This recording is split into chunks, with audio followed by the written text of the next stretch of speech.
आइए सुनवाएं। Hisashi Takeuchi san, chairman RC Bhargava, Hansalpur plant के सभी कर्मचारी, अन्य महानुभाव, देवी और सज्जनों, गणेश उत्सव के इस उल्लास में आज भारत की मेक इन इंडिया इस यात्रा में एक नया अध्याय जुड़ रहा है। ये make in India, make for the world हमारे उस लक्ष्य की तरफ एक बड़ी छलांग है। आज से भारत में बने इलेक्ट्रिक व्हीकल्स 100 देशों को एक्सपोर्ट किए जाएंगे।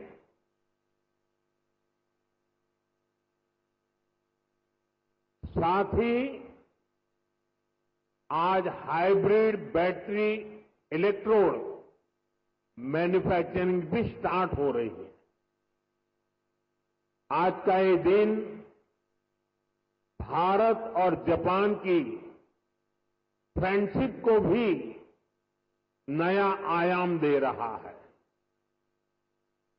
मैं सभी देशवासियों को, जापान को, सुजुकी कंपनी को बहुत बहुत बधाई देता हूं।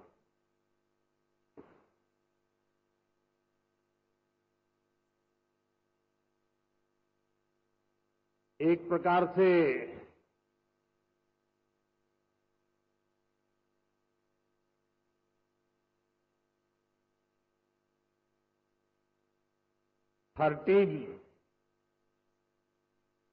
टीन एज का आरंभ होता है और टीन एज पंख फैलाने का कालखंड होता है, सपनों की उड़ान भरने का कालखंड होता है और टीन एज में ढेर सारे ख्वाब उभरते हैं। एक प्रकार से पैर जमीन पे नहीं होते हैं टीन एज में। मुझे खुशी है कि आज मारुति टीन एज में एंटर कर रहा है।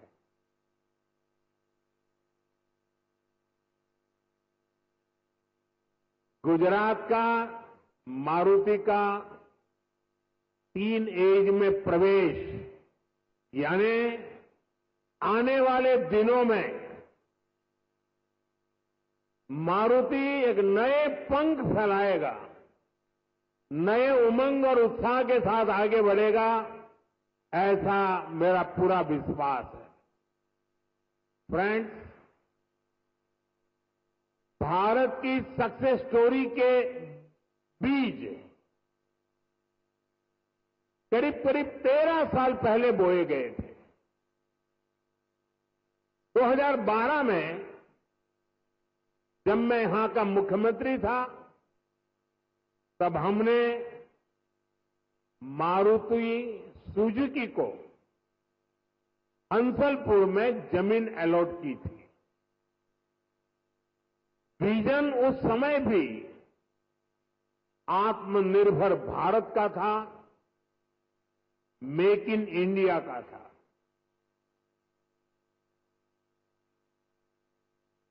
हमारे तब के प्रयास आज देश के संकल्पों को पूरा करने में इतनी बड़ी भूमिका निभा रहे हैं। साथियों, मैं इस अवसर पर स्वर्गीय ओसामू सुजुकी-सान को हृदय से याद करना चाहूंगा। हमारी सरकार को उन्हें पद्म विभूषण से सम्मानित करने का सौभाग्य मिला था। मुझे खुशी है उन्होंने मारुति सुजुकी इंडिया का जो विजन देखा था वो आज हम इसके इतने बड़े विस्तार के गवाह बन रहे हैं। साथियों, भारत के पास डेमोक्रेसी की शक्ति है और भारत के पास डेमोग्राफी का एडवांटेज है। हमारे पास स्किल्ड वर्कफोर्स का बहुत बड़ा पूल है, इसलिए कि हमारे हर पार्टनर के लिए विन विन सिचुएशन बनाता है। आज आप देखिए, सुजुकी जापान भारत में मैन्युफैक्चरिंग कर रही है और जो गाड़ियां बन रही है वो वापस जापान को एक्सपोर्ट की जा रही है। ये जापान और भारत के रिश्तों की मजबूती तो है ही, भारत को लेकर ग्लोबल कंपनियों के भरोसे को भी ये आपके सामने प्रस्तुत करता है। एक तरह से मारुति सुजुकी जैसी कंपनियां मेक इन इंडिया की ब्रांड एम्बेसडर बन चुकी है। लगातार 4 साल से मारुति भारत की सबसे बड़ी कार एक्सपोर्टर है। अब आज से ईवी एक्सपोर्ट को भी उसी स्केल पर ले जाने की शुरुआत हो रही है। अब दुनिया के दर्जनों देशों में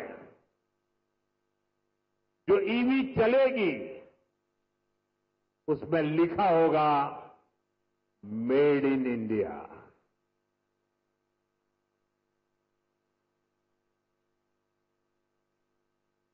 फ्रेंड्स, हम सब जानते हैं ईवी इकोसिस्टम का सबसे क्रिटिकल पार्ट बैटरी है।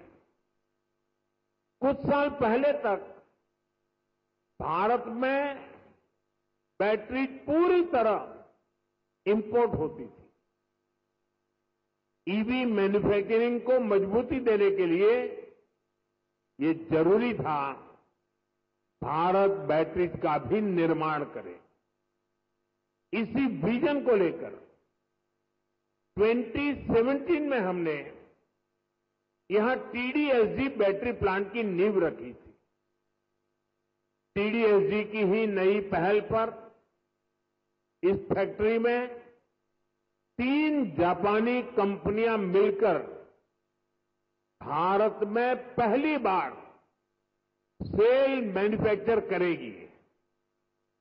भारत में बैटरी सेल के इलेक्ट्रोड भी लोकल लेवल पर तैयार होंगे। ये लोकलाइजेशन भारत की आत्मनिर्भरता को नई शक्ति देगा।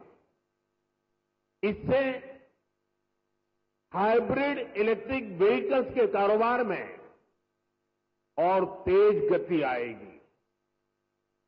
मैं आपको इस ऐतिहासिक शुरुआत के लिए अपनी अनेक अनेक शुभकामनाएं देता हूं। साथियों, कुछ साल पहले उस समय तक ईवी को केवल एक नए ऑल्टरनेट के तौर पर देखा जाता था, लेकिन मेरा मानना रहा है ईवी कई समस्याओं का ठोस समाधान है। इसलिए पिछले साल मैंने अपनी सिंगापुर विजिट के दौरान कहा था, हम अपनी पुरानी गाड़ियों को, पुरानी एम्बुलेंसेस को हाइब्रिड ईवी में बदल सकते हैं। मारुति सुजुकी ने इस चुनौती को स्वीकार किया और केवल 6 महीने में एक वर्किंग प्रोटोटाइप तैयार कर दिया। अभी मैंने वो हाइब्रिड एम्बुलेंस का प्रोटोटाइप देखा भी है। ये hybrid ambulance PM E drive scheme में पूरी तरह फिट बैठती है। लगभग 11,000 करोड़ रुपए की इस योजना में ई एम्बुलेंस के लिए भी बजट निर्धारित किया गया है। हाइब्रिड ईवी से पॉल्यूशन भी घटेगा और पुराने व्हीकल को ट्रांसफॉर्म करने का विकल्प भी मिलेगा। साथियों, क्लीन एनर्जी और क्लीन मोबिलिटी ये हमारा फ्यूचर है।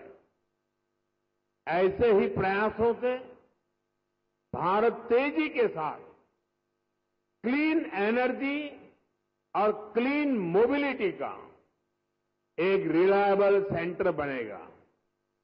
साथियों, आज जब दुनिया सप्लाई चेन डिसरप्शन से जूझ रही है, ऐसे समय में लगता है कि भारत ने पिछले दशक में जो नीतियां बनाई वो देश के कितने काम आ रही है। 2014 में जब मुझे देश ने सेवा का अवसर दिया, उसके बाद से ही हमने इसकी तैयारी शुरू कर दी। हमने मेक इन इंडिया अभियान शुरू किया। ग्लोबल और डोमेस्टिक मैन्युफैक्चरर्स दोनों के लिए देश में अनुकूल वातावरण बनाया। भारत में मैन्युफैक्चरिंग एफिशिएंट और ग्लोबली कॉम्पिटिटिव हो, इसके लिए हम इंडस्ट्रियल कॉरिडोर्स बना रहे हैं।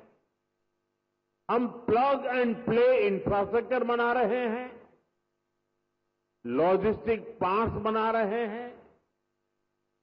भारत कई सेक्टर्स में मैन्युफैक्चरर्स को प्रोडक्शन लिंक इंसेंटिव का बेनिफिट भी दे रहा है। साथियों, हमने कई बड़े रिफॉर्म्स के जरिए इन्वेस्टर्स की पुरानी कठिनाइयों को भी दूर किया। इससे इन्वेस्टर्स के लिए इंडियन मैन्युफैक्चरिंग में इन्वेस्ट करना आसान हुआ है। इसके परिणाम हमारे सामने हैं। इसी दशक में इलेक्ट्रॉनिक्स प्रोडक्शन लगभग 500% बढ़ा है।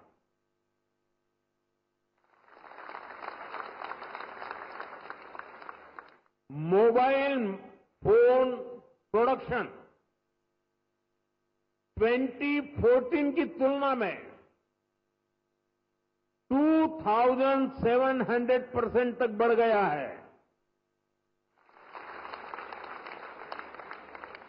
डिफेंस प्रोडक्शन में भी पिछले दशक में 200% से भी ज्यादा की वृद्धि हुई है।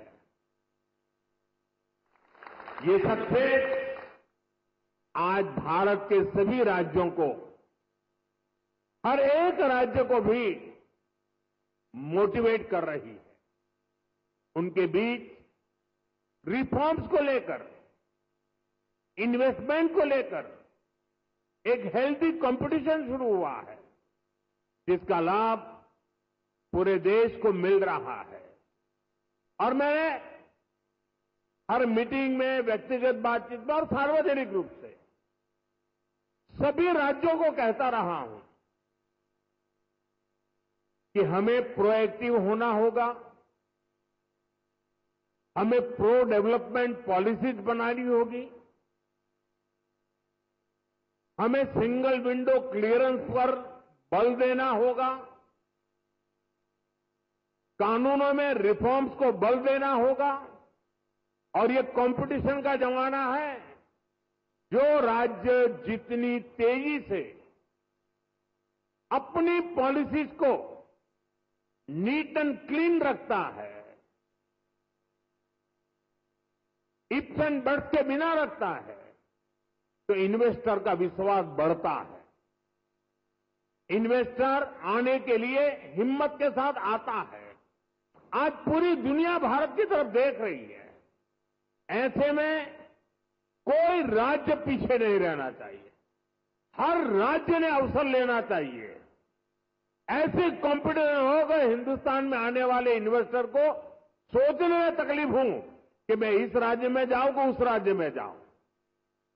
इतना क्लियर कट होना चाहिए कंपटीशन। इससे देश को लाभ होने वाला है। और इसलिए मैं सभी राज्यों को निमंत्रण देता हूं कि आइए, रिफॉर्म की स्पर्धा करें, गुड गवर्नेंस की स्पर्धा करें, प्रो डेवलपमेंट पॉलिसी की स्पर्धा करें और हम 2047 विकसित भारत बनाने के लक्ष्य को तेज गति से पार करने में अपनी भागीदारी सुनिश्चित करें। फ्रेंड्स, भारत यहीं पर रुकने वाला नहीं है। जिन सेक्टर्स में हमने बेहतर परफॉर्म किया है, हमें उनमें और बेहतर करना है। इसके लिए हम मिशन मैन्युफैक्चरिंग पर जोर दे रहे हैं। आने वाले समय में हमारा फोकस फ्यूचरिस्टिक इंडस्ट्री पर होगा। सेमीकंडक्टर सेक्टर में भारत टेक ऑफ कर रहा है। देश में इसके 6 प्लांट्स तैयार होने वाले हैं। हमें सेमीकंडक्टर मैन्युफैक्चरिंग और आगे लेकर जाना है। साथियों, भारत सरकार ऑटो इंडस्ट्री के लिए रेयर अर्थ मैग्नेट की शॉर्टेज से जुड़ी कठिनाइयों के प्रति भी सजग है। इस दिशा में देश के सामर्थ्य को बढ़ाने के लिए हमने नेशनल क्रिटिकल मिनरल मिशन भी लॉन्च किया है। इसके तहत देश में अलग अलग जगहों पर 1200 से अधिक खोजी अभियान चलाए जाएंगे। क्रिटिकल मिनरल्स को तलाशा जाएगा। साथियों, अगले सप्ताह ही मैं जापान जा रहा हूं। भारत और जापान का रिश्ता केवल डिप्लोमेटिक रिलेशन से कहीं ऊपर सांस्कृतिक और भरोसे का रिश्ता है। हम एक दूसरे की प्रगति में अपनी प्रगति देखते हैं। मारुति सुजुकी के साथ हमने जो जर्नी शुरू की थी, वो अब बुलेट ट्रेन की स्पीड तक पहुंच चुकी है। भारत जापान पार्टनरशिप की औद्योगिक संभावनाओं को साकार करने की बड़ी पहल यहीं गुजरात से हुई थी। मुझे याद है, हमने 20 साल पहले जब वाइब्रेंट गुजरात समिट शुरू की थी, तो उसमें जापान एक प्रमुख सहयोगी था। आप विचार कीजिए, एक डेवलपिंग कंट्रीज का एक छोटा सा स्टेट, उसका इन्वेस्टमेंट समिट, और जापान जैसा डेवलप कंट्री उसका पार्टनर हो, ये दिखाता है कि भारत और जापान की नींव कितनी मजबूत है। और मैं आज जब ये वाइब्रेंट गुजरात की यात्रा की याद कर रहा हूं, तब मेरे मित्र यहां बैठे हैं, वो पहले भारत में एम्बेसडर हुआ करते थे 2003 में। आज वो भी यहां मौजूद है। अब वो रिटायर्ड हो गए हैं, लेकिन उनका भारत प्रेम, गुजरात प्रेम वैसा का वैसा है। मैं उनका भी स्वागत करता हूं।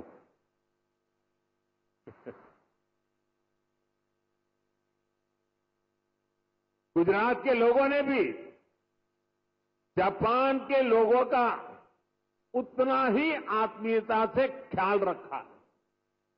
हमने इंडस्ट्री से जुड़े रूल्स एंड रेगुलेशंस जापानी भाषा में प्रिंट करवा कर दिए। जब मैं गुजरात में था, हर छोटी चीज पर मैं ध्यान रखता था।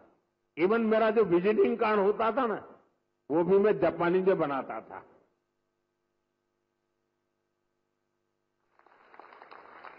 जो वीडियोज बनाते थे हम प्रमोशनल, वो वीडियो को भी जापानी भाषा में डबिंग करवाता था। यानी मुझे मालूम था कि मुझे इस रास्ते पर बड़ी मजबूती से आगे बढ़ना है। और मैं सभी राज्यों को कहता हूं, आसमान खुला है भैया, आप भी मेहनत करो, आओ मैदान में, बहुत फायदा होगा।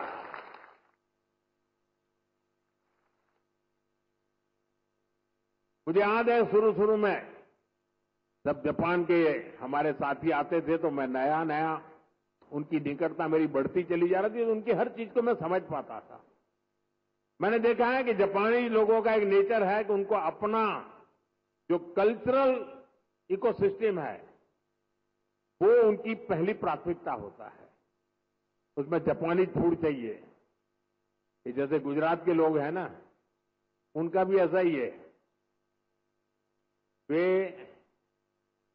गुजरात में कहीं शनि, सैटरडे, संडे को कहीं न कहीं रेस्टोरेंट में खाने की आदी है, तो वहां जाएंगे तो मैक्सिकन फूड मांगेंगे, इटालियन फूड मांगेंगे।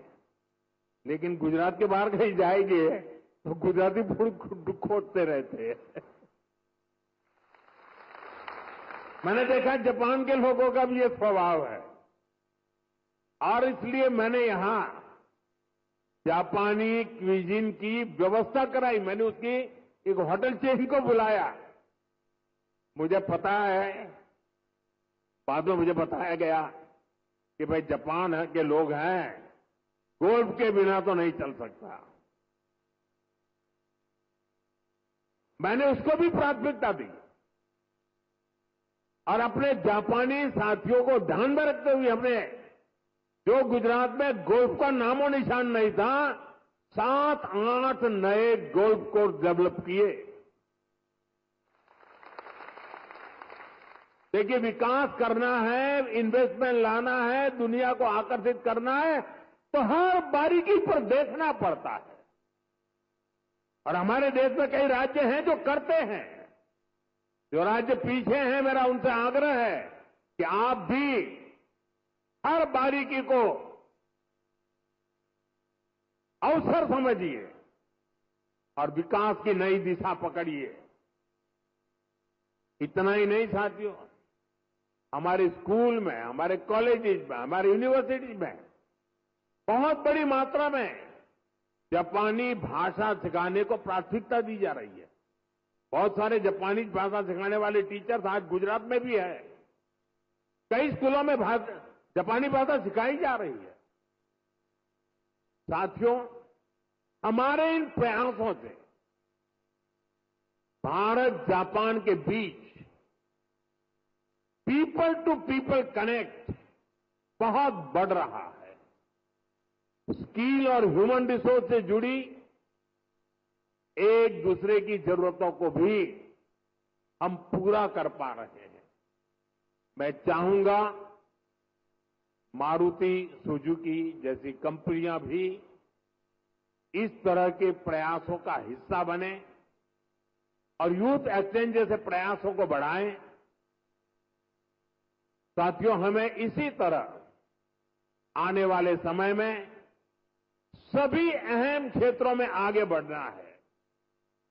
मुझे भरोसा है हमारे आज के प्रयास 2047 के विकसित भारत की इमारत को नई बुलंदी तक लेकर जाएंगे। और मुझे भरोसा है कि जापान इस लक्ष्य की प्राप्ति में हमारा भरोसामंद पार्टनर बनकर साथ चलता रहेगा। हमारी दोस्ती अटूट रहेगी। और मैं तो कभी कभी कहता था कि जहां तक जापान और भारत का रिश्ता है, ये मेड फॉर ईच अदर वाला रिश्ता है। मैं आज विशेष रूप से मारुति को बहुत बहुत शुभकामनाएं देता हूं। और अभी तो ये टीन-एज की शुरुआत है। आपको पंख फैलाने हैं, नए सपने बुनने हैं। आपके संकल्पों के लिए, उसकी पूर्ति के लिए हम पूरी शक्ति से आपके साथ हैं। इसी विश्वास के साथ आत्मनिर्भर भारत के अभियान को हम सब आगे बढ़ाएं, वोकल फॉर लोकल बने, स्वदेशी ये हमारा जीवन मंत्र बनना चाहिए। दोस्तों, गर्व से स्वदेशी की तरफ चल पड़ो। और यहां जापान के द्वारा जो चीजें बन रही है ना, ये भी स्वदेशी है। मेरी स्वदेशी की व्याख्या बहुत सिंपल है। पैसा किसका लगता है उससे मुझे कोई लेना देना नहीं है। वो डॉलर है, पाउंड है, वो करेंसी काली है, गोरी है, मुझे कोई लेना देना नहीं। लेकिन जो प्रोडक्शन है उसमें पसीना मेरे देशवासियों का होगा। पैसा किसी का, पसीना हमारा। जो प्रोडक्शन होगा उसमें महक मेरी देश की मिट्टी की होगी, मेरी भारत मां की होगी। इस भाव के साथ आप मेरे साथ चलिए दोस्तों। 2047 में हम ऐसा हिंदुस्तान बनाएंगे, आपकी आने वाली अनेक पीढ़ियां आपके इस त्याग का गर्व करेगी, आपके इस योगदान का गर्व करेगी। आपकी भावी पीढ़ी के उज्जवल भविष्य के लिए, आत्मनिर्भर भारत के इस मंत्र के लिए, स्वदेशी के मार्ग के लिए मैं आज मेरे देशवासियों को निमंत्रण दे रहा हूं। मैं आपको निमंत्रण दे रहा हूं। आइए हम सब चल पड़े।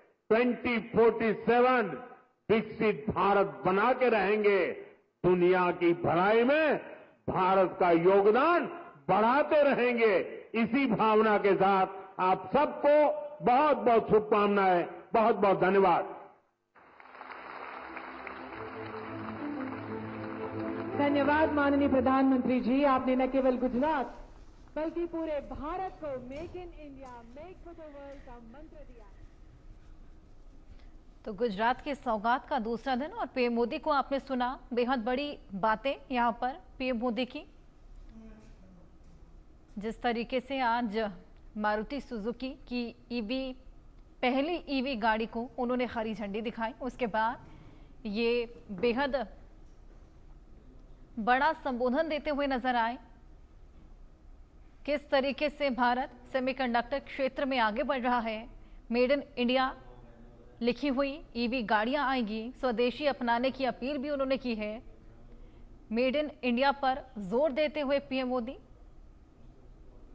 मिशन मैन्युफैक्चरिंग पर अब जोर जरूरी है। और जो नई ईवी गाड़ी है जिसकी बड़ी सौगात आज मिली है, न केवल गुजरात को लेकिन पूरे ही देश को, इसका निर्यात 100 देशों में होने वाला है। यह अपने आप में एक बेहद बड़ी बात। भारत पर दुनिया का भरोसा बढ़ा है। विदेशी कंपनियां भारत में कार बना रही हैं। सिंगल विंडो क्लियरेंस पर बल देना होगा और मिशन मैन्युफैक्चरिंग पर जोर देने की बात कहते हुए भी पीएम मोदी नजर आए हैं। अब मारुति से शुरू हुई बात बुलेट ट्रेन तक आ चली है। हर बारीकी को अवसर समझना होगा। जापान भारत का रिश्ता मेड फॉर ईच अदर।